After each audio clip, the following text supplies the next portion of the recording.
Guys मैंने recently और उससे पहले भी बहुत सारे ऐसे कमेंट्स देखे थे अपनी अलग अलग वीडियोस पे कि भाई आप हमारे लिए एक सीरीज स्टार्ट करो। सीरीज का नाम रहेगा मोहम्मद सबके लिए। जो राशिद मिफ्ताही साहब हैं उनका एक सीरीज है पूरा का पूरा मोहम्मद सबके लिए करके, तो उनका पार्ट 1 है, उस पर कि मैं आज रिएक्शन बनाने वाला हूँ। आई होप आपको पसंद आएगा। आप चाहेंगे कि आगे के और पार्ट बने तो मुझे कमेंट जरूर करना गाइज, नहीं तो मैं पार्ट 1 ही बनाऊंगा। आप लोगों ने बोला है कि भाई ये सीरीज बनाओ पूरी, तो मैं बना रहा हूँ। अगर आप चाहेंगे कि भाई बनते रहें अलग अलग पार्ट तो प्लीज़ मुझे कमेंट करें ज़्यादा से ज़्यादा। वीडियो पसंद आए तो लाइक ज़रूर करना, और फर्स्ट टाइम चैनल पर वीडियो देख रहे हैं सब्सक्राइब करें, शेयर करें। तो आज का रिएक्शन स्टार्ट कर लेता हूँ बिना किसी देरी के। Let's play guys. अस्सलाम वालेकुम दोस्तों, कैसे हो? उम्मीद है कि सब खैरियत से होंगे। अल्लाह आप लोगों को ऐसे ही खुश रखे।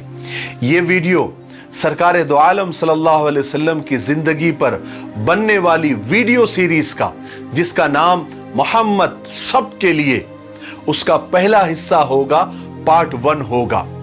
इससे पहले कि हम सरकार दो आलम सल्लल्लाहु अलैहि वसल्लम की सीरत मुबारका यानी आप सल्लल्लाहु अलैहि वसल्लम की पूरी जिंदगी को सुनना समझना शुरू करें, उससे पहले थोड़ा शॉर्टकट में मक्का मुकर्रमा की सरजमीन का बैकग्राउंड को समझना जरूरी है कि मक्का शहर कहां आबाद हुआ, कैसे आबाद हुआ, किसने आबाद किया, और साथ साथ काबतुल्लाह की तामीर कब हुई, कहां हुई और कैसे शुरू हुई और किसने की, ताकि सरकार दो आलम सल्लल्लाहु अलैहि वसल्लम की पूरी जिंदगी हमारे दिमागों में बेहतर तरीके से बैठ सके।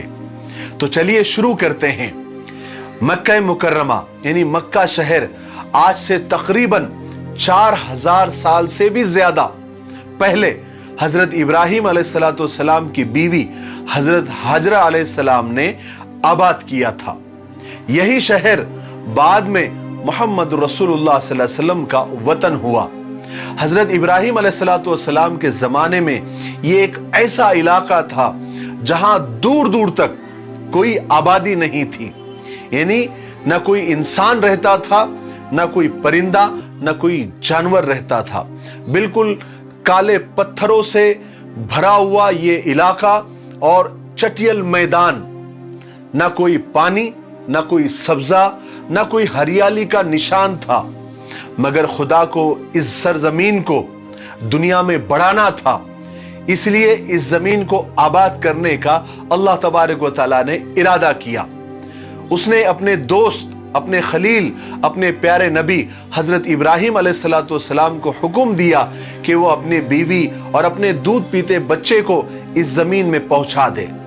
हजरत इब्राहिम अलैहिस्सलाम ने अल्लाह के हुक्म के आगे सर झुकाया और अपने बीवी बच्चों को इस वीरान और चटियल मैदान में पहुंचा दिया। अल्लाह के खलील यानी अल्लाह के दोस्त हजरत इब्राहिम अलैहिस्सलाम ने अपनी प्यारी बीवी और अपने मासूम बच्चे हजरत इस्माइल अलैहिस्सलाम को उस वीरान जगह पर अकेले छोड़कर चले गए। हजरत हाजरा अलैहिस्सलाम यहां पर हैरान और परेशान फिर रही थी। उनकी गोद में मासूम बच्चा भूख और प्यास से तड़प रहा था। अल्लाह ताला ने अपने फरिश्ते हजरत जिब्राइल अलैहिस्सलाम को भेजा। जिस जगह आज काबा है उसके करीब हजरत इस्माइल अलैहिस्सलाम जहां प्यास की वजह से अपनी एड़ियां रगड़ रहे थे, अल्लाह के हुक्म से वहां पर पानी का चश्मा उबल पड़ा। यही वो चश्मा है जो जमजम का कुआं कहलाता है। इस तरह खुदा ने इस सूखे और बंजर इलाके में पानी का इंतजाम कर दिया और हजरत हाजरा और उनका बेटा हजरत इस्माइल अलैहिस्सलाम यहां सब्र और सुकून के साथ रहने लग गए। फिर क्या था, यहां पानी को देखकर परिंदे आने शुरू हो गए। हर वक्त परिंदों के झुंड वहां पर उड़ने लगे। इत्तेफाक से उस जमाने में एक काफिला वहां से गुजर रहा था। वो काफिला एक कबीले का था। वो कबीले का नाम बनी जुरहुम था, जो पानी की तलाश में इधर उधर भटक रहा था। उसने परिंदों के झुंड को उड़ते हुए देखा तो समझ गए कि यहां कहीं पर पानी मौजूद है, और ढूंढते ढूंढते वो उस कुएं के पास पहुंच गए। हालांकि ये वाकयात बहुत लंबे हैं, لیکن یہاں پر آپ صلی اللہ علیہ وسلم کی سیرت بتانا مقصد ہے، اس لیے میں یہ سب واقعات پر شارٹ کٹ میں اور مختصر انداز میں بول کر گزر رہا ہوں۔ اس قبیلے والوں نے یہاں آ کر دیکھا تو کیا دیکھتے ہیں کہ ایک اکیلی عورت اپنے معصوم بچے کو لیے بیٹھی ہوئی ہے۔ تو ان لوگوں نے حضرت حاجرہ کے پاس آ کر ان سے یہاں رہنے کی اور پانی استعمال کرنے کی اجازت مانگی۔ حضرت حاجرہ اپنی تنہائی سے گھبراتی تھی، انہوں نے قافلے والوں کو وہاں رہنے کی اجازت دے دی، اور اس طرح حضرت حاجرہ کے بعد پہلی آبادی قبیلے جرہم کی وہاں پر آباد ہوئی۔ اس کے بعد آہستہ آہستہ اور بھی لوگ آ کر وہاں پر بسنے لگے، اور دیکھتے دیکھتے یہ زمین کا ٹکڑا جس کو تہامہ کہتے تھے ایک چھوٹی سی بستی بن گئی۔ حضرت حاجرہ علیہ السلام کو یہاں رہتے ہوئے پورے 15 سال بیت گئے۔ ان کے بیٹے حضرت اسماعیل علیہ السلام بھی پورے 15 سال کے ہو گئے، اور ایک دن حضرت حاجرہ علیہ السلام کا انتقال ہو گیا، وہ اس دنیا سے رخصت ہو گئی۔ حضرت اسماعیل علیہ السلام نے اپنی ماں کو زمزم کے کنویں کے قریب ہی ایک جگہ دفن کر دیا۔ حضرت حاجرہ علیہ السلام کے انتقال کے بعد حضرت ابراہیم علیہ السلام ملک شام سے مکہ آئے۔ اللہ تبارک و تعالیٰ نے ان کو حکم دیا کہ اس بستی میں جس کو تہامہ کہتے تھے وہاں پر کعبے کو تیار کرے، جو خدا کا گھر کہلائے گا۔ حضرت ابراہیم علیہ السلام نے جب اپنے بیٹے سے جب وہ ملاقات ہوئی، ملے، تو ان کو یہ بات بتائی کہ مجھے اللہ نے یہ حکم دیا ہے کہ میں یہاں پر ایک گھر بناؤں جہاں لوگ خدا کی عبادت کریں، اور تم اس کام میں میرا ہاتھ بٹانا۔ اس کے بعد ابراہیم علیہ السلام نے وہ جگہ بتائی جہاں پر آج کعبہ موجود ہے۔ حضرت اسماعیل علیہ السلام نے فوراً اپنے باپ کا حکم مانا اور تعمیر کے لیے پتھر وغیرہ اکٹھا کرنا شروع کر دیے، اور حضرت ابراہیم علیہ السلام نے دیواریں بنانا شروع کر دی، اور کچھ ہی دنوں میں کعبہ تیار ہو گیا جہاں پر لوگ خدا کی عبادت کرنے بھی لگ گئے۔ حضرت ابراہیم علیہ السلام خدا کے برگزیدہ رسول تھے، تمام عمر لوگوں کو خدا کی عبادت اور سیدھے راستے پر چلنے کی بات کرتے رہے اور تبلیغ کرتے رہے، لوگوں کو سمجھاتے رہے۔ کعبے کی تعمیر کے بعد حضرت ابراہیم علیہ السلام کا بھی انتقال ہو گیا، اور اللہ تبارک و تعالیٰ نے ان کے بعد اسماعیل علیہ السلام کو نبی بنایا۔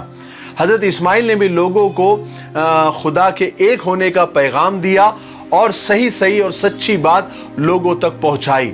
اس طرح مکہ میں حضرت اسماعیل علیہ السلام کا سچا مذہب پھیلنے لگا، اور اللہ تبارک و تعالیٰ نے لوگوں کے دلوں میں اپنے پاک گھر کی عزت اور محبت ڈال دی، یعنی کعبہ کی محبت ڈال دی، اور بہت جلدی دور دور تک اس کی شہرت ہو گئی، ایڈورٹائز ہو گئی۔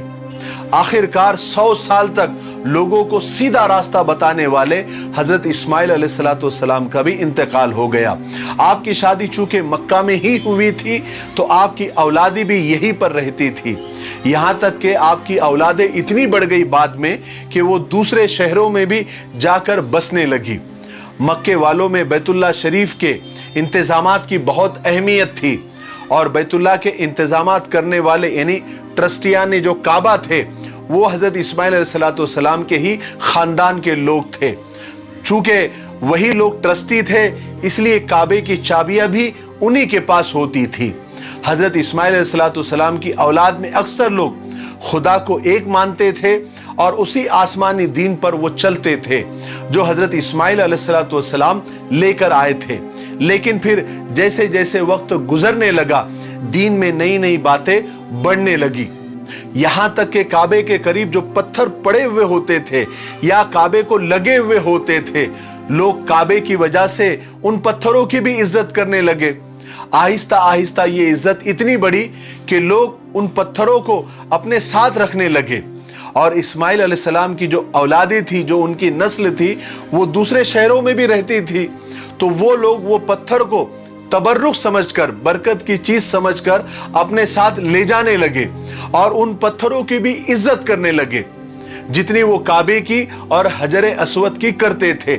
پھر آنے والی اولاد تو ایڈوانس ہوتی ہے، انہوں نے پتھروں کی عزت اپنے باپ داداؤں سے زیادہ وہ کرنے لگ گئے، یہاں تک کہ بات یہاں تک بڑھ گئی اور بگڑ گئی کہ کعبہ کو آنے کے بجائے وہ انہی پتھروں کے ارد گرد گھومنے لگے، اس کا طواف کرنے لگے۔ और ये इज्जत इतनी बढ़ गई एक वक्त में कि अरब वाले उन्हीं पत्थरों को पूजना उन्होंने शुरू कर दिया और उनकी इबादत करने लग गए और पत्थरों को तराश तराश कर अजीब अजीब शक्लें बनाकर उनकी इबादत करने लगे। और इस तरह अरब में बुत परस्ती की यानी बुतों को पूजना उसकी शुरुआत हो गई और लोग हजरत इब्राहिम अलैहिस्सलाम और हजरत इस्माइल अलैहिस्सलाम का दीन तकरीबन भूल ही गए। मगर मक्का में अभी तक कोई बुत नहीं आया था। जिस शख्स ने मक्का में बुत परस्ती की शुरुआत की और बुत परस्ती को फैलाया वो उसका नाम था अम्र बिन लुही। वो अपने जमाने में मक्का का सरदार था।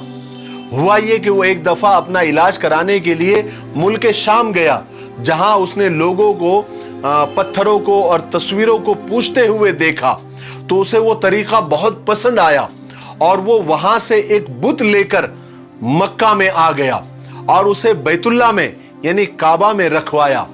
इस तरह पहला बुत काबा में रखा गया जिसका नाम हुबुल था।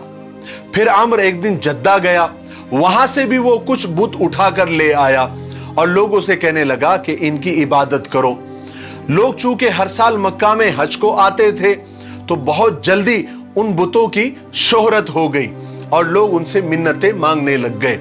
अरब में चूंकि सैकड़ों कबीले थे, सब ने अपने अलग अलग बुत बना लिए।